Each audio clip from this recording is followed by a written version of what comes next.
Welcome. Really happy you're here. Thank you. Thank you so much for having me. My pleasure. So tell us a little bit about you. I know you as Shaindy TLR. I actually had to call you this afternoon and say I'm incredibly embarrassed. I don't know your last name because you're in my phone as Shaindy TLR because we met at a TLR retreat. We did. Okay, so you're more than Shaindy TLR. Tell us about Shaindy. It's a little embarrassing. Like, hi, would you like to be my guest? I don't know your last name. No, not at all. Crazy. But go ahead, tell us about you. Sure. So my name is Shaindy Erman. Erman. You are M-A-N. Yes. I'll always know your guest's last name before they come on the show. Yeah. Yes. I am a single mama to a beautiful, almost 16-year-old girl. I am a licensed social worker in New York City. Yeah. I am a part-time writer, sometimes writer. And for the last 4 years, I've had the privilege of overseeing a domestic abuse program for Jewish survivors of abuse based out of Brooklyn. And for the last 3 years, hence TLR, I work for an organization in New York City as well, servicing Jewish young people in recovery from drugs and alcohol, which is how you and I got connected. Okay. So you do basically 2 full-time jobs and raise a teenager on your own. Well, right? now it's full-time and part-time because self-care. Or that? Really? You do that? Oh, good. Tell me. Teach me.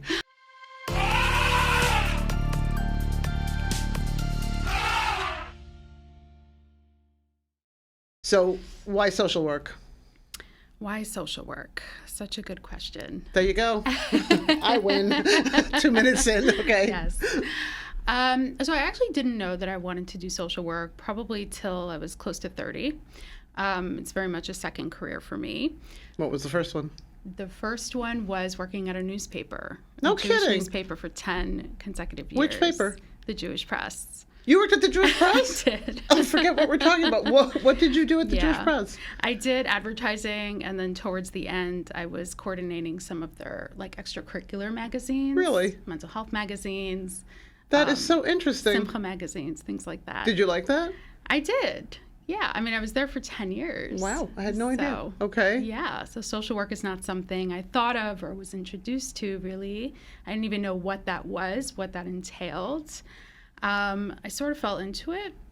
So when I was working at the Jewish Press towards the end, at that point, I'd been divorced for a number of years and was venturing out on my own. I lived with my family for a few years in Crown Heights post-divorce. And it was time, to get my own place. And I was looking for a full-time job. So I just put out feelers, different connections, networking that I was introduced to through the Jewish Press. One of them was the organization that I work for. It's a large social services organization. Okay. And I kind of fell into this position as an intake coordinator. Okay. So I was fielding the agency's intake calls, a lot of trauma calls, a lot of mental health calls, abuse calls. And at that point, it became clear very quickly that this is kind of my path. And about 6 months after starting at the agency, I went to community college, had a GED at that point. Wow. So, you started from the bottom. The bottom. Yeah, I Okay. didn't graduate high school, but had my GED, went to community college, and then for the next 6 years was working full-time while working towards my degree. So when you were the intake coordinator for this agency, Yes. you decided social work, you want to now get into that Yeah. area of work. I was surrounded by social workers. I was exposed to, just everything mental health and trauma related. And the term social work just became very clear to me. Right. And it just seemed like a field that would offer the most flexibility in terms of what my future career options are. Yeah. And I loved it. I loved every minute of it. I loved doing intake. I loved doing school. And it all kind of blended together consecutively. A lot of people, I also fell into social work. A lot of people, tons of people do it as a second career, right? I teach now, and so when we talk to people, I've had people work in fashion, I've had musicians, I've had people who are lawyers. I'm like, you want to be a social worker after you're a lawyer? Mm-hmm. The pay grade is slightly less. Like, why do you want to do that? No, but it's an incredibly diverse field. It's like a degree that you can do so much with. You can do macro, you can do individual policy. It's just very all-encompassing.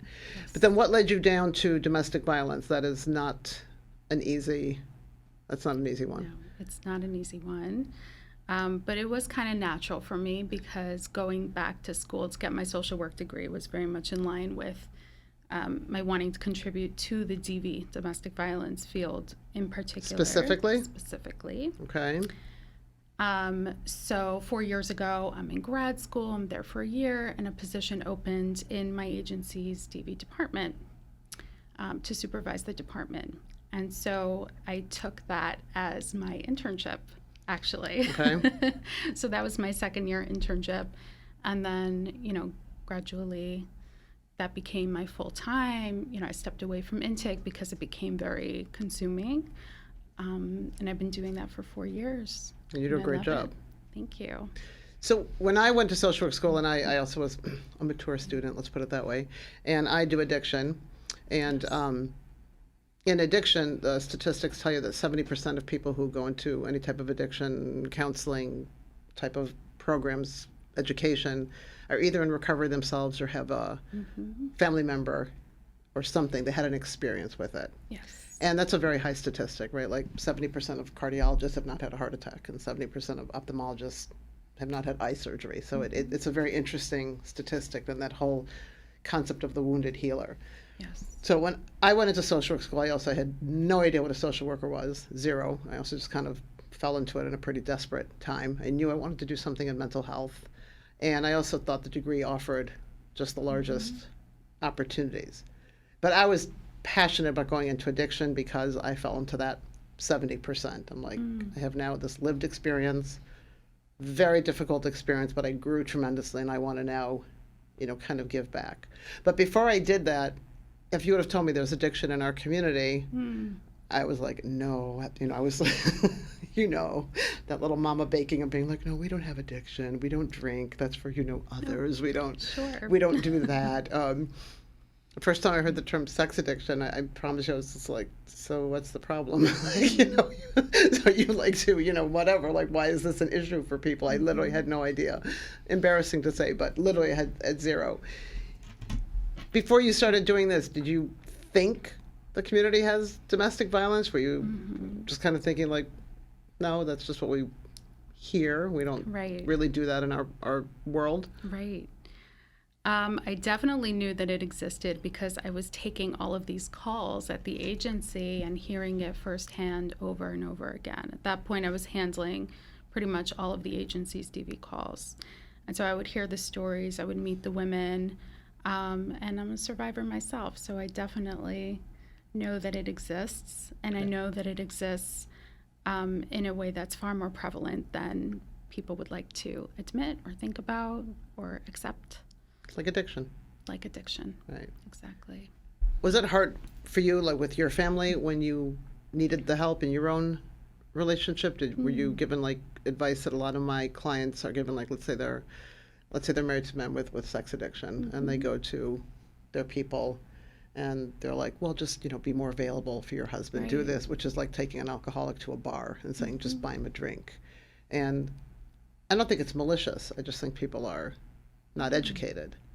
So was that a challenge in the community to kind of say like, this is really not happening, it's not good?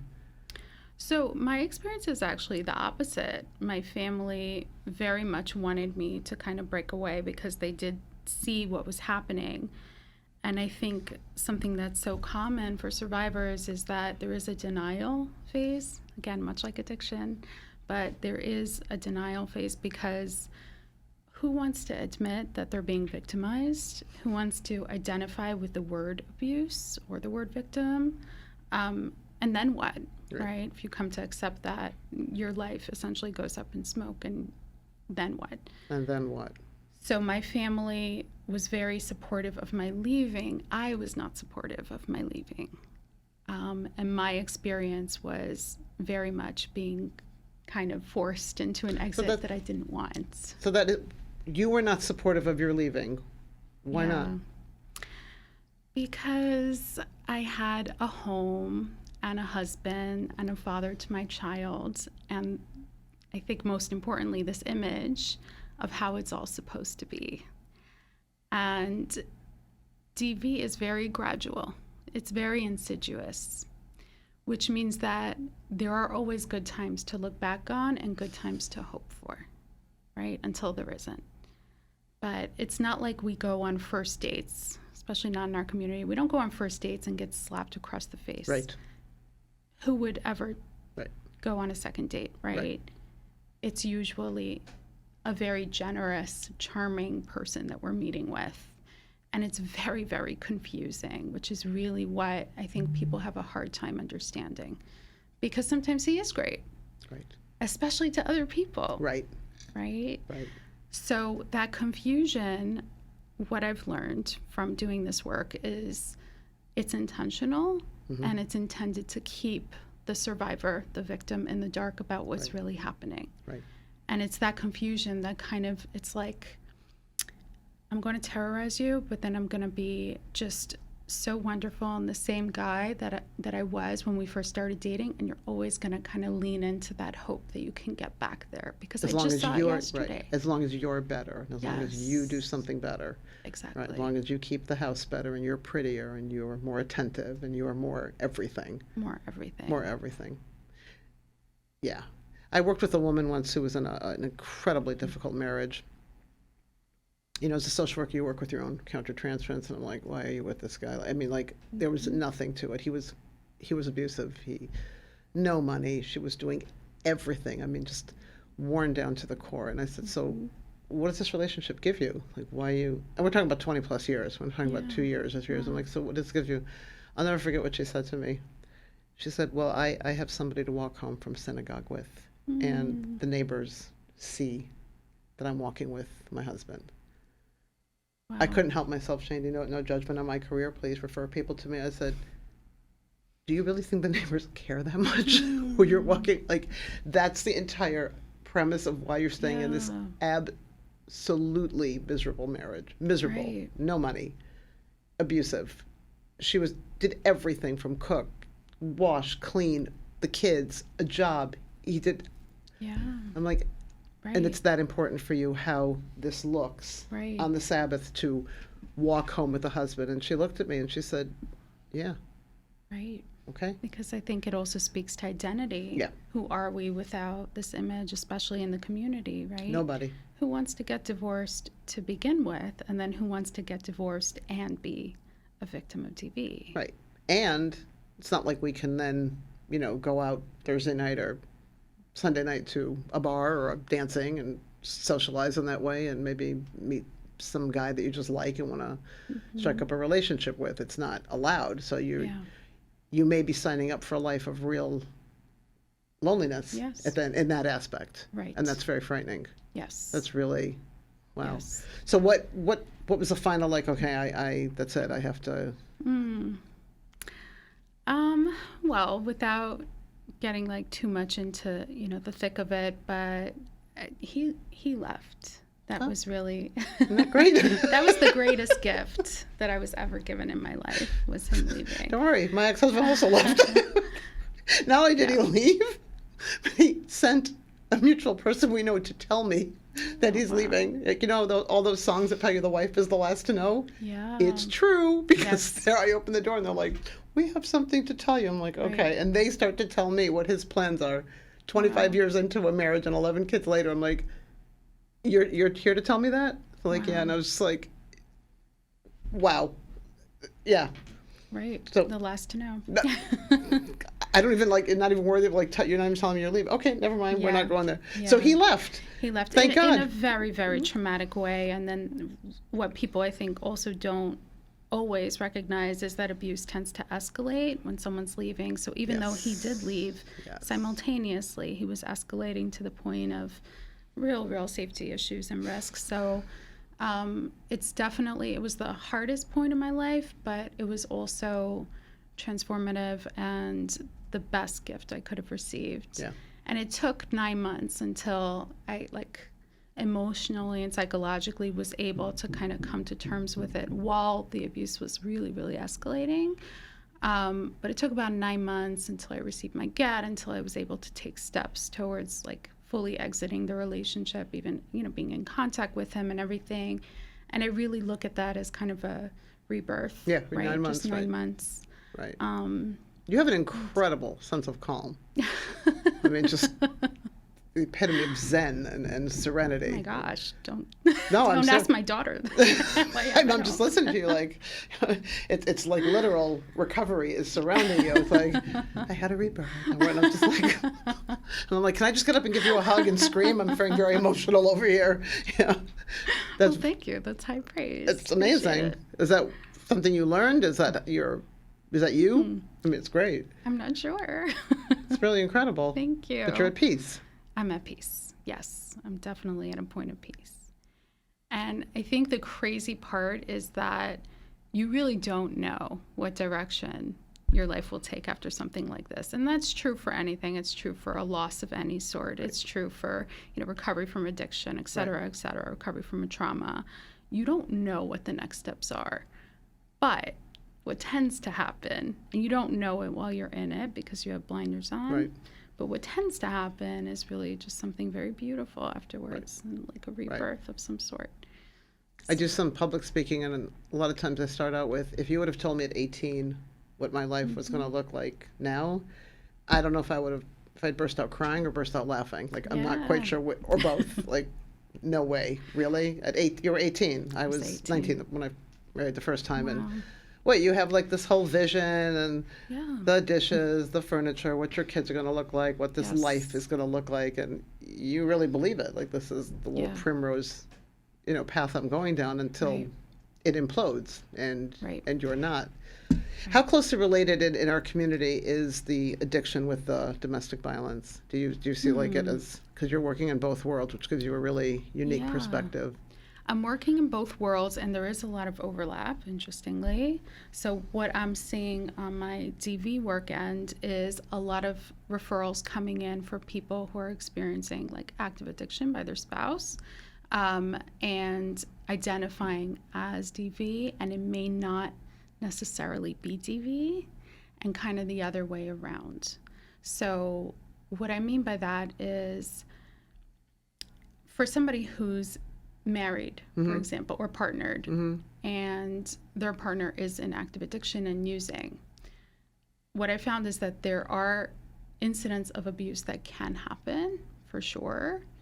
It doesn't necessarily mean that it's an abusive relationship. Right. And I think that's an important differentiation. I speak to a lot of people, a lot of clinicians particularly, who aren't really able to tease out the difference because it kind of presents all the same. Yeah.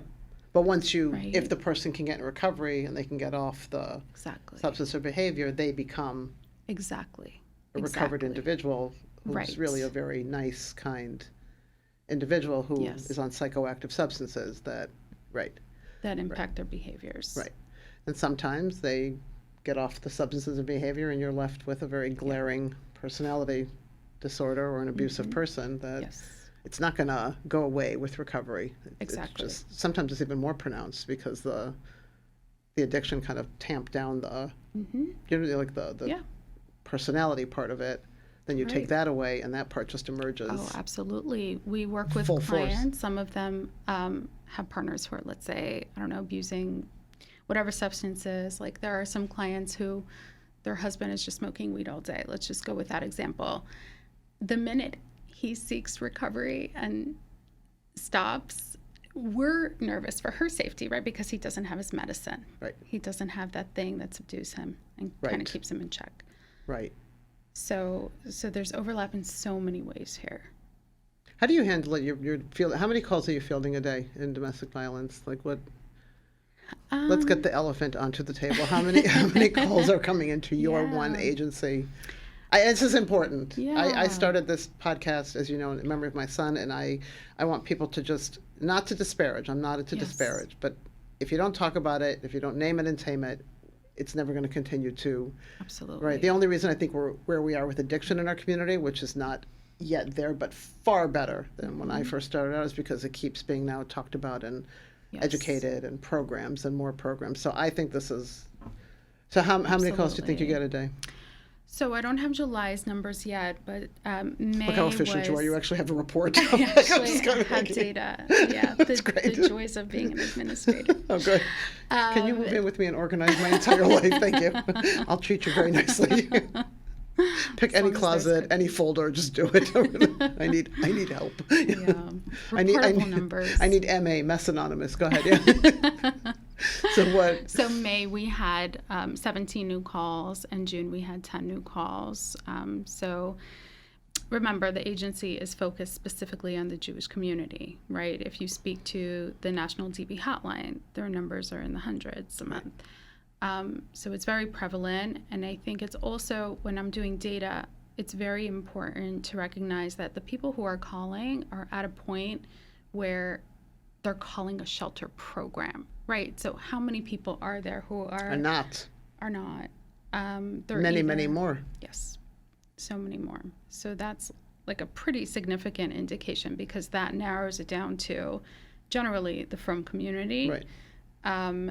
And the people who really either have no other resources,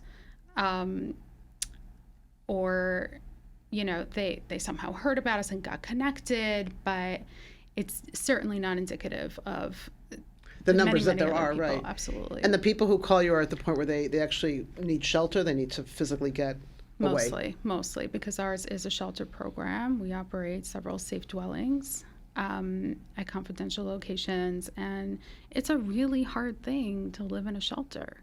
You're not calling seeking shelter if this wasn't your experience, or if you have no other options. And they have children. Generally, yeah. You make my work with people with substance abuse and sex addiction look quite simple. I'm beginning to feel like I don't really work very hard. This is heartbreaking. It's heartbreaking. And you see women who are physically hurt. Yeah. I don't know how you all do the this. ways. I don't know how do you do that?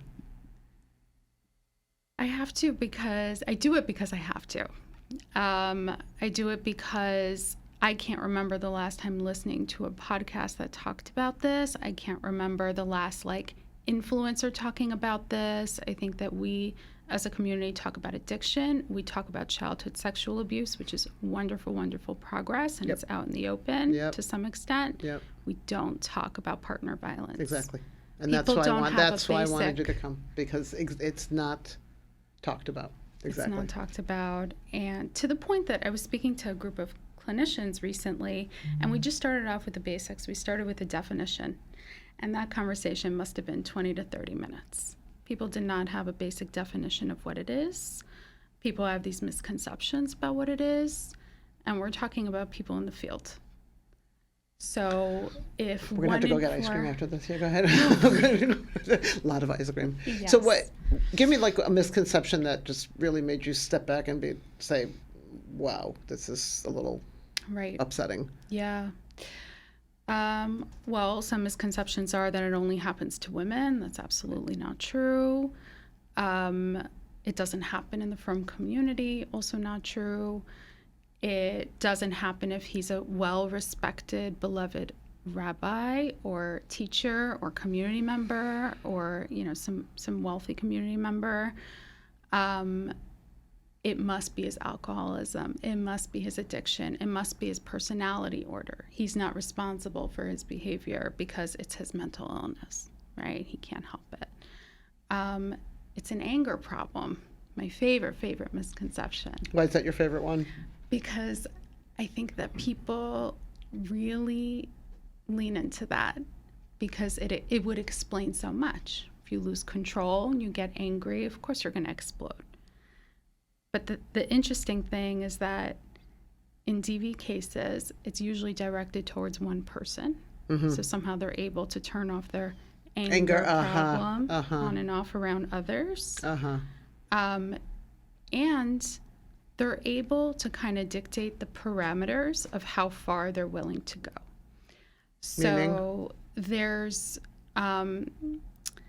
somebody named Lundy Bancroft who wrote about DV 20 to 30 years ago, and the way that he entered this field is by working with perpetrators. So he was leading these perpetrator groups and talking to the guys and really hearing from them everything that goes on in their heads, right? So part of the confusion that I was talking about earlier, right? So he's getting into their mindset. And what he writes about in his book He has many books, but the one that, kind of use as like the Bible for my program, it's called Why Does He Do That? Inside the Minds of Angry and Controlling Men. Wonderful read, highly recommend it. But what he explained is that the men that he was working with always had a line, meaning they would describe a behavior, an interaction where they were, let's say, physically abusive towards their partner. And when they were pressed, so Lundy would press them, why didn't you do such and such? Why didn't you, like if you punched her in the face, why didn't you smash her head into the ground? Not to get too graphic, but why didn't you do something that was, outside of your comfort zone? And the guys would be like, oh, no, I would never do that. Or if they would describe a physical incident towards their partner, well, would you do that to your mom or your sister? Oh, no, I would never do that.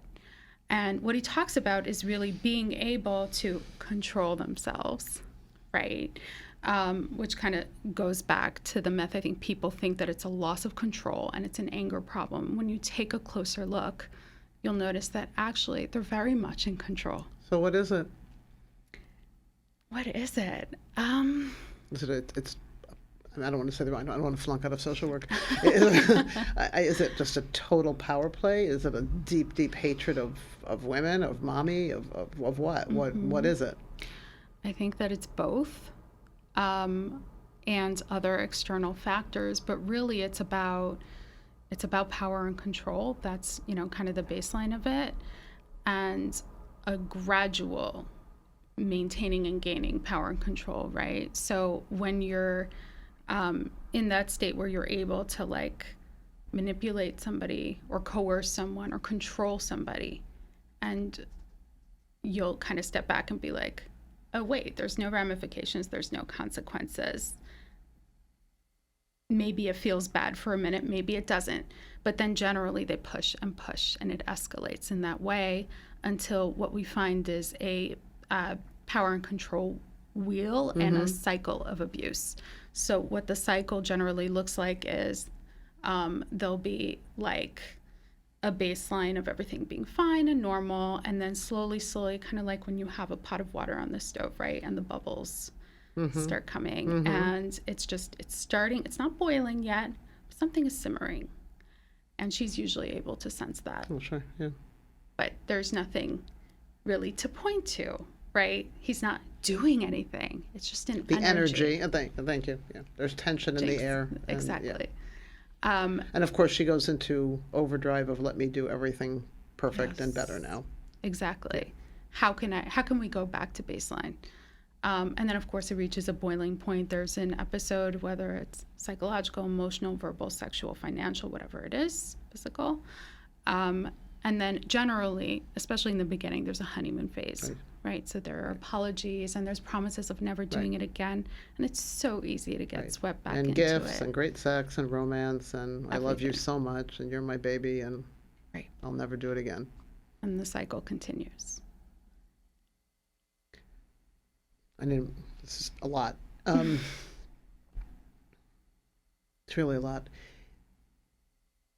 Did you see that one of the misconceptions also is that are they aware that, all abuse is horrible, but are they aware that the hidden ones, the emotional, the financial, the sexual, is there an acknowledgement of it? I feel like whether I'm dealing with spouses of people with addiction or in some type of DV situation, I am very big on open an account.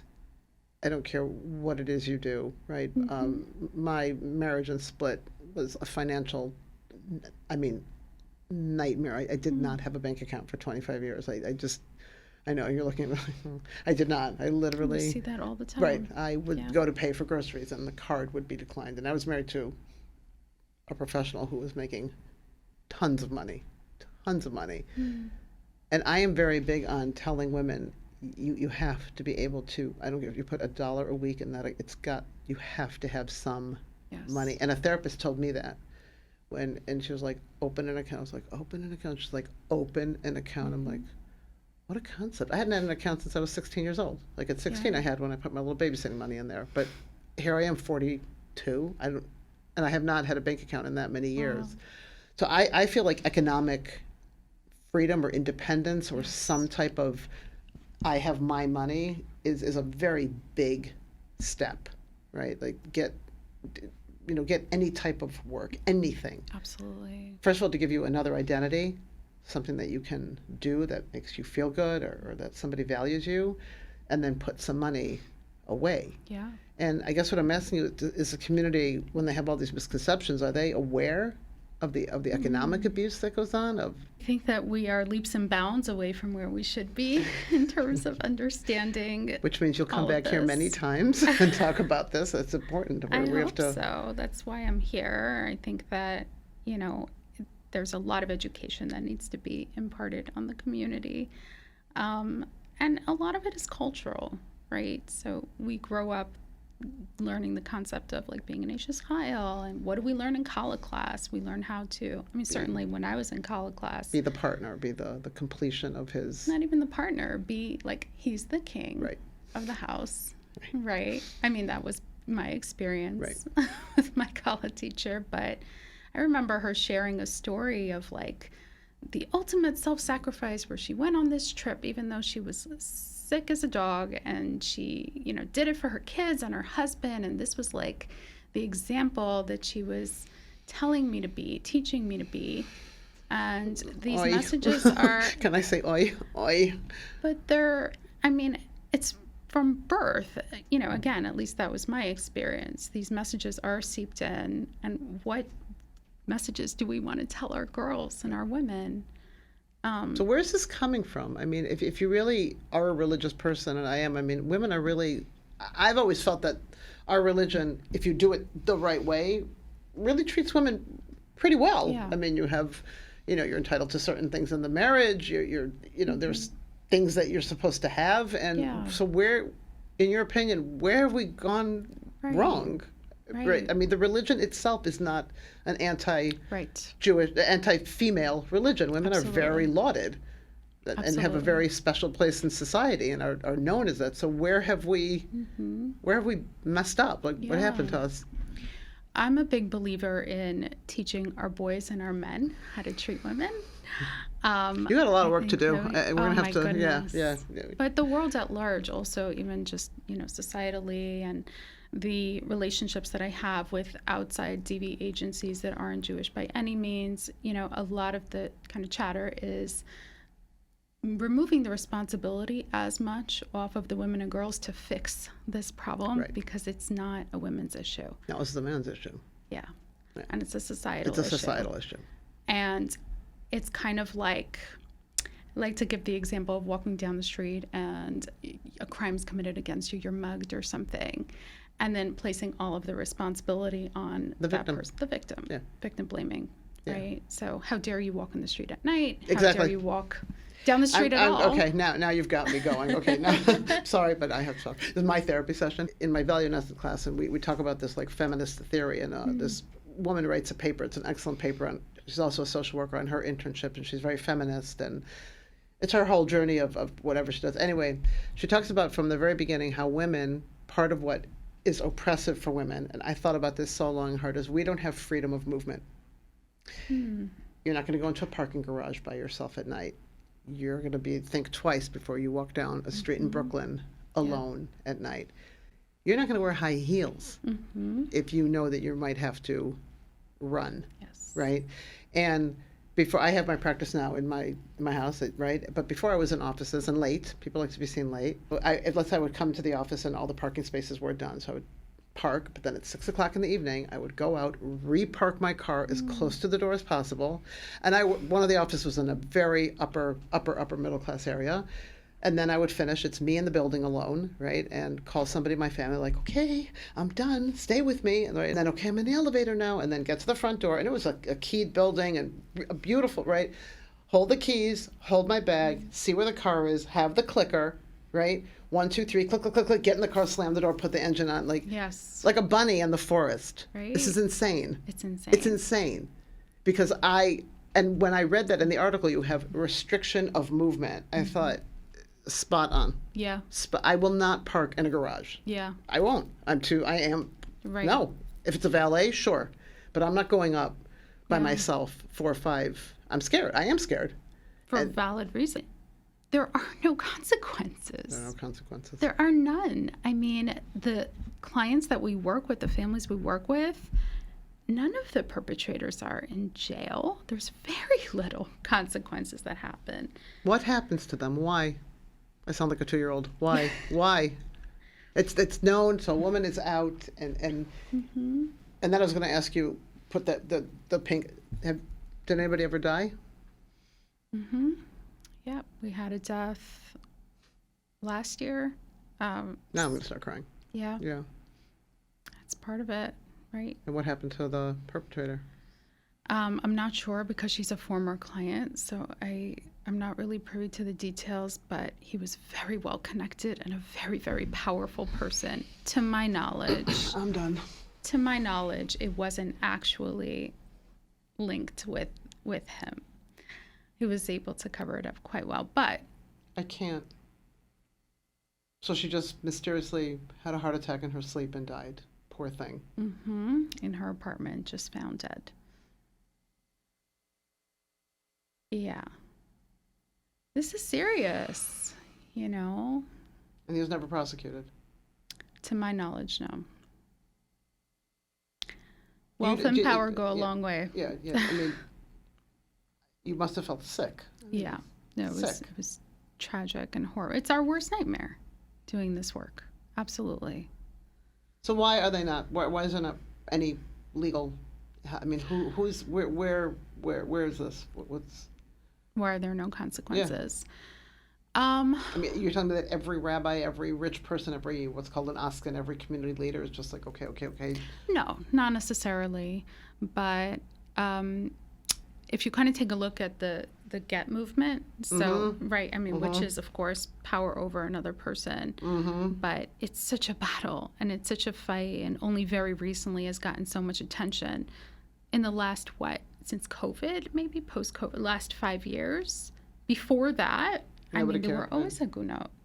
You know, there are no consequences, and if there are, then they are very minimal because people tend to protect very powerful people.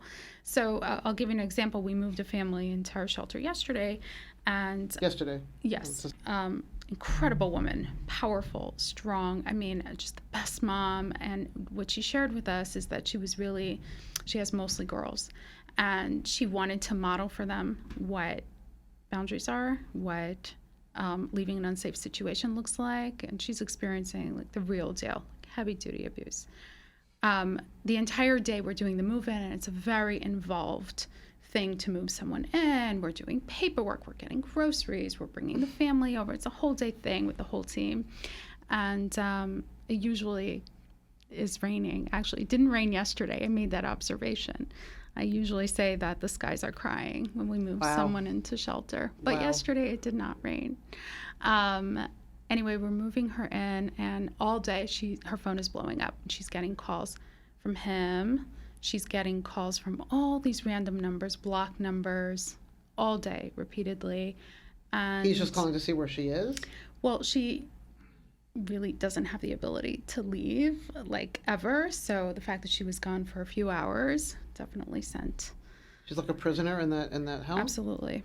Yeah, absolutely. Yeah. We literally had to sneak her out of her home and safety plan tremendously around how to do that, how to get the suitcases, how to get the kids. It's very involved. Oh, my God. So her phone is blowing up all day, and then at night she finally just picked up on a random number that she didn't know for whatever, valid reason she had. But it was the wife of her husband's friend. Okay. Basically yelling at her, how could you do this to him? Why would you do this? He's going to call police on you, et cetera, et cetera. And this is from somebody who's like far removed, right? This person is not in her shoes. She's not living her life. She has no idea what this woman went through, but she has an opinion about it. People tend to have opinions about other people's lives. Right. Especially when they're this intense. Right. Because it's so much easier to pass the judgment and make yourself comfortable, like, I'm going to fix it. You're making a mistake, go back, work it out. Exactly. It makes you feel better. Exactly. Right. It makes you feel better, which is very harmful, to say the least. But in terms of, the community really holding perpetrators accountable. We don't see a lot of that. We see that to some small extent, but mostly there's a lot of protection, which is very unfortunate. The legal system has a lot to catch up in this field, sadly. There are orders of protection that happen, which keep the victim safe and everything, but what does that mean, essentially, right? He's not going to jail. His wages aren't being garnished unless it's like a child support thing. He's still going to the same shul. He's still, Right. There's no... Nothing changes for him. Nothing changes for him unless people start holding them accountable. Do you at some point want to direct, I mean, you have unbelievable passion and knowledge, and it's unbelievable. Do you want to direct your energies to education, to meeting with 2 rabbis and then 4 rabbis and then 12 community leaders? And is that something that... Yeah, absolutely. I've been thinking about that a lot more recently. And how would that look for you? Exactly like you said, right? Meeting with 2 rabbis, then 4 rabbis, meeting with Hatzalah or, some other entities that really do. So Hatzalah gets called, the Jewish ambulance? Absolutely. Oh my God. So they go and they find this woman that's beaten up, and then what happens? We had a client who was in our program a couple years back, and there was an incident. She ran to the Hatzalah station. It was down the block without her head covering, right? So that's... For those who don't know, it's Orthodox married women basically have to like cover their being hair. dressed, right? Right. It's like not being dressed, right? Exactly. Right. Leaving the house without a head covering is like being naked. Exactly. Yeah. She runs to Hatzalah, and they calm her down, they try to de-escalate, and then they hospitalize her. So they involuntarily hospitalize her for psychiatric reasons. Oh, she's crazy. Of course, because she's coming in with that presentation of crisis of instability. And so what do you do for something like that? You hospitalize them. This is also just a powerful, amazing woman who she has a wonderful career. She's a single mom to, a 2-year-old now, and really an incredible woman. And she was hospitalized because she presented as the crazy one. Disheveled and hysterical. Exactly. Right. So we do see a lot of that. But I think it really speaks just to what you were saying. It really speaks to people just not having a basic understanding of it, not having the education. I think it's really, really important. And so, yeah, I am thinking about that more and more. How do we introduce these concepts to the community? I think that You're going to be busy till you're like 75 zillion years old. I mean, I'm thinking of every boys' yeshiva. I'm thinking about every girls' high school that both have to be educated, the girls not to take it, the boys not to. Yeah. This is not how you treat a woman. Yeah. I mean, there are organizations that go in and talk to girls' high schools and do that education girls' piece. high schools. Yeah. Yeah. What about the boys' high schools? No. Exactly. No. Where are there any organizations that talk to boys about so we're this? teaching the girls how to protect themselves. Why aren't we teaching the boys not to do things that girls need protection? Exactly. So Shalom Task Force does a really, really wonderful job at the education piece, and they're out in the community. Again, it's mostly directed at the girls, which is necessary, but also we just have so much more to go. And who's working with the leaders? They do a lot of that. They do a lot of that. Is it effective? I think so. Yeah. They have their fair share of trainings for college teachers, for Rabbanim. Yeah, there are things. I mean, there's still, again, there's a lot more room to grow. But the work is taking place in the community. Years ago, one of the people that I work with at the social work school, he wrote an article. Do I plug his article? So I feel like he wrote an article. I forgot with who.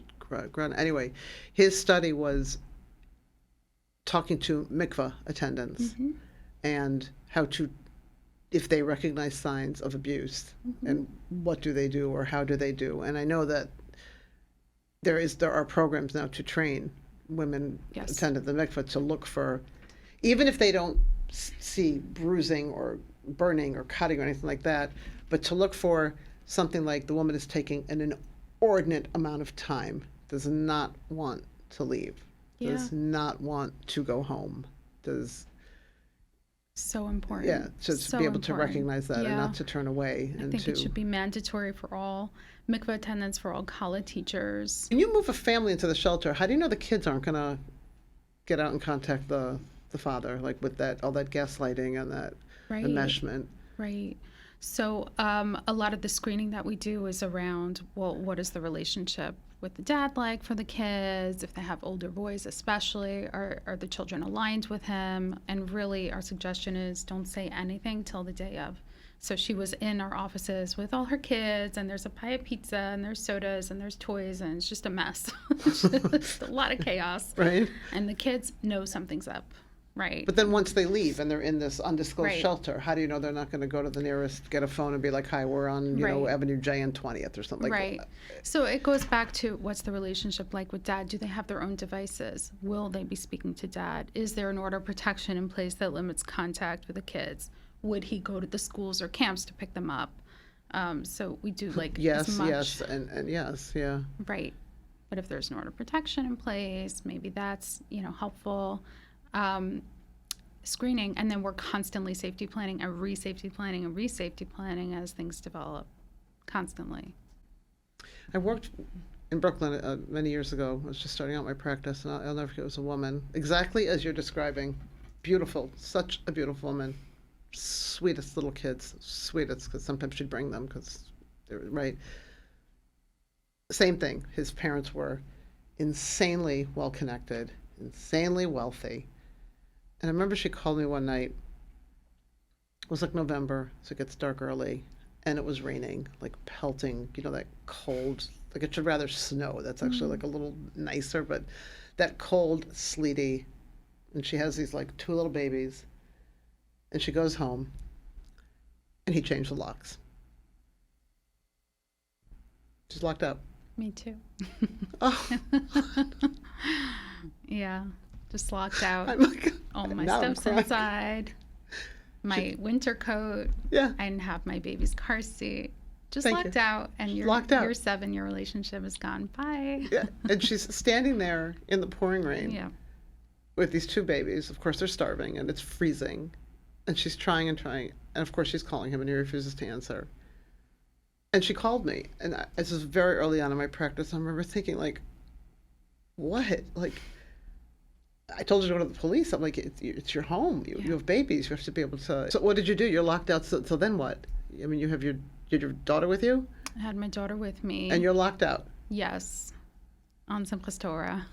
Oh, nice. Yeah. On one of the holidays. Yeah. Okay, so you have no phone, you have no anything. Yeah. So It was a whole scene. And it was the beginning of the end, but also the beginning of the beginning for me. I cannot imagine the horror. It was horrific. It just got worse from there. Will you come back Sure. You would? If you'll have me. any day? Of course. Any day. Your work is unbelievably important, Thank and you. I just kind of want to say, like, I wanted very much to have you because I was also thinking of the two works that you do: domestic violence and recovery. And in the recovery work that we do, there's so much, thank God, programming for the people with addiction. There's rehabs. And the family members still, okay, you can go to Anan, you can go to Asanan, you can go to Al-Anon, great. But that's it. There's no rehab for partners who have been living with active addiction, right? Right. You need to go to rehab for 3 months, go do equine therapy, go do it. They're so battered, they're so tired, they're so exhausted, and there's no programming, right? The person with the disease of addiction, great. Yep. There's a bazillion rehabs all over the United States. Where is there one for the partner? So I feel like there's not enough resources. There's so many people, and I'm kind of just recapitulating. It doesn't have to take, obviously it's horrible if you have to get into a shelter, but there's hundreds and hundreds and thousands of women who are being yelled at and gaslit and have no money and Absolutely. are just exhausted physically, emotionally. Right. And don't necessarily know they're being abused. Right. You have a lot of work to do. I do. Yeah, you need to open an We all agency do. for yours, right? You need to and just for this, you need to start teaching. You need to write. Do you write about this? Blogs, articles? So I used to actually post my divorce. It was very cathartic for me. I was writing very, very explicitly and vulnerably about my experience. Privately, or it's out there? It's out there. I shouldn't say that, but it is No, out there. Over time, it's really been a hot minute since I've done that, but I've found a lot of meaning, and I know you talk about this a lot, but my way of kind of working through it or healing from it has really been making meaning of it by doing this work With the women. with the women. And I do see it as mission work. So, your addiction recovery work is your mission. This is my mission. I feel it in my bones, and I see it more and more the more I understand both how rampant it is and how misunderstood it is. I think we have a lot of work to do, and just doing my small part in helping get the word out and hopefully making a little bit of a difference. Are you angry with the community at all? Like, did you get frustrated and angry, like, wake up, like, what, stop already? Sometimes, usually when it's particular cases and there are people just saying very, not just ignorant, but actually very hurtful and harmful things. So I do get angry, but I try to channel that anger into good, and use it as fuel, not to like set me back, because if I was angry all the time, it would be crippling. Yeah, you would be angry all the time. Exactly. Yeah. You're incredible. You're coming back. I'm giving you, no, you should continue. You should have only strength. This is so important. It's not talked, and it has to be talked about because it's really hurting so many people. Agreed. Shaindy T.L.R. Ehrman, thank you. It was really incredible. Thank you. Thank you so much.